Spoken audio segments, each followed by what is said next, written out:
Hello, welcome to Priory Paddock. It's high summer now. The annual growth cycle has reached its zenith, and that's pretty obvious as we look around here. There are some flowers that have been flowering pretty well all summer and will carry on through to probably to the end of August. These are relatively low growing compared to the high summer flowers, but standing near the gate and having a look round, I can see the blue with the tiny white eye, the blue-eyed flowers of alkanet, looking like magnified forget-me-nots, and the delicate five-petaled pink flowers with red, very often with red stems, of Herb Robert, and the much larger five-petaled pink flowers with purple stripes of Mallow. And these are all still flowering, still flowering nicely here in the paddock. And walking a little bit further along, I can see the bright yellow, low-growing bright yellow flowers in clusters, a bit like pea flowers, of bird's foot trefoil, and there are some oxeye daisies here as well. These have all been flowering for some time now, and they will carry on flowering, as I say, probably to the end of the summer. Many plants in here flowered much earlier in the year, and they have now reached the point where they are setting seed or attempting to fill and ripen fruit. The grasses are a good example of this. The grasses are now going that yellow-brown colour, which shows that they're drying out and ripening, and the seed heads tend to be drooping on the top of the grasses. Also flowering much earlier in the year are the trees and bushes, and in the lower part of the paddock we've got hawthorn, and on the hawthorn bushes we can see the haws, which are beginning to fill and ripen out now, and there are alder flowers, or alder bushes. The flowers have all turned into alder berries now. Again, they tend to have purple stems, but the berries, which will eventually ripen and be black, are relatively light green at the moment. And a little bit further up, there are clusters and clusters of bright orange berries hanging, drooping even, from the Guelder rose bushes. These are pale to start with, but as they ripen and start to droop, they become very, very, very bright red indeed. Many of the lower growing flowers that flowered earlier in the year, or in some cases still flowering now, in many cases the seeds are relatively inconspicuous and difficult to notice, but a couple that are noticeable are the thistledown. The spear thistle has very noticeable thistledown, and further up the paddock, particularly in the area around the paths approaching the well, there's meadow cranesbill, and the meadow cranesbill has very, very dramatic seed heads. They look very much like the head of a stork or crane when they are still green, but as they ripen they turn brown and open up, and you get these displays of very interesting curled seed stems, each with a seed on the end, looking a little bit like a miniature candelabra. As it's now high summer, the flowers which have had longest growing seasons have had the opportunity to grow tallest are now reaching the point where they are coming into flower.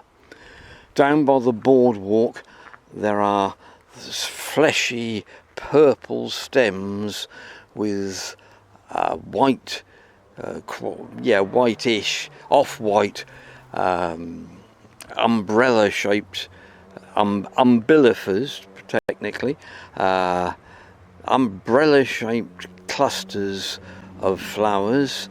The leaves have purple stems themselves, so the whole thing is very dramatic. This is Angelica. There used to be a variety grown and crystallised, and people put it on cakes, but I don't think I've noticed that for a while now.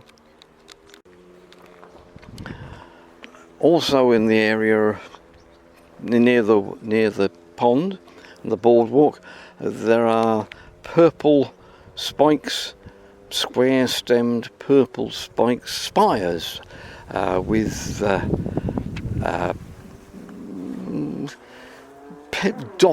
spotted flowers, little spotted flowers, and this is marsh woundwort. It has a kind of red edge, red corners to the stems, and much bigger plants, again with square stems with a slight red edge to the corners, but very much taller. And when I say much taller, I'm talking anything from 6 to 8 feet or more, is purple loosestrife, and this has 6 petaled pink flowers, each with a purple stripe down the centre, and these are very, very popular with bees and butterflies and other insects, although sadly this year for some reason there don't seem to be many insects about at all. It's a bit of concern, that. Coming further up the paddock, there are tall dark stems with clouds of creamy, highly scented, creamy blossom on them, and this is meadowsweet. And unmistakable, the very spiny or spiky stems, leaves, and flower heads of the teasel, which has lovely pale purple flowers, beloved of insects and bees, butterflies. Again, in fact, I can see a white-tailed bumblebee on this particular one as I'm standing looking at it.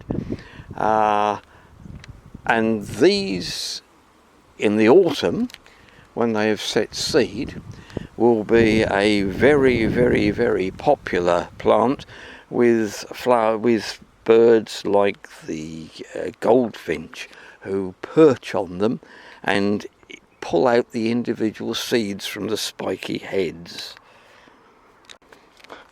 The largest block of flowers in the paddock is the one from the well upwards towards the path at the top going into the churchyard, and this at this time of year is a solid block of plants 7 or 8 feet tall with 5-petaled bright pink flowers on them, again with a white centre, purpley pink flowers with a white centre. This is great willow herb, known colloquially as codlins and cream, because the flowers in the old days were considered to look like stewed apple with a daub of cream in the middle. A little bit further up the path along the right hand side, there's some stand of flowers with pincushion type flowers with lilac flowers, again covered in insects in most cases, tiny little beetles in this case, the ones I'm looking at, and these are field scabious. Well, that more or less is what I can see in the paddock at the moment. Why don't you come down in a month's time and have another look. Cheerio.